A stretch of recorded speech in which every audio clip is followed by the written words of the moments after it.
coup, David, c'est quoi l'IT au circuit Paul Ricard?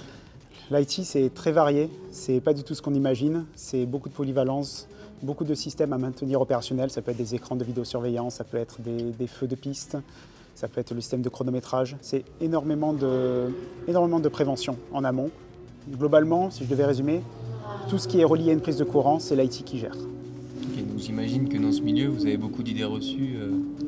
Il y a énormément d'idées reçues sur l'IT, à juste titre ou pas. On imagine souvent l'IT, le gars derrière son ordinateur, derrière son écran avec des lunettes. C'est une partie de notre travail, mais pas tout. On l'est avant les événements pour préparer les événements de la meilleure façon qu'ils soient, pour traiter la paperasse, comme tout le monde. Il y a une grosse partie de bureautique. Et puis après, pendant les événements, on change de casquette et là, on est vraiment sur le terrain, on court, on maintient tous les systèmes en place, que ce soit pour les chronométreurs, pour les régies télé, pour les organisateurs, pour les compétiteurs comme toi.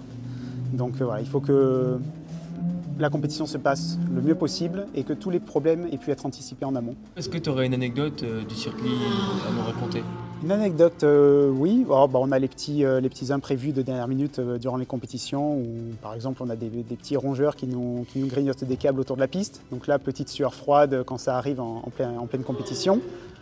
Après, si on veut aller chercher plus loin, oui, je me souviens pendant un week-end de compétition, on a eu une grosse coupure de courant en direction de course à cause d'un court-circuit. Quelqu'un a fait tomber un équipement électrique. Ça a fait un court-circuit global dans toute la direction de course et dans tout le bâtiment.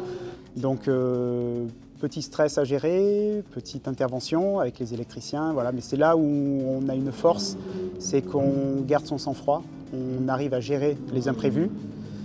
Et après, on n'est pas seul non plus. On a toute une équipe autour de nous. On a un département, tout ça qui nous supporte. On a un département technique, on a des électriciens, tout ça. Donc, on a toujours quelqu'un à qui parler.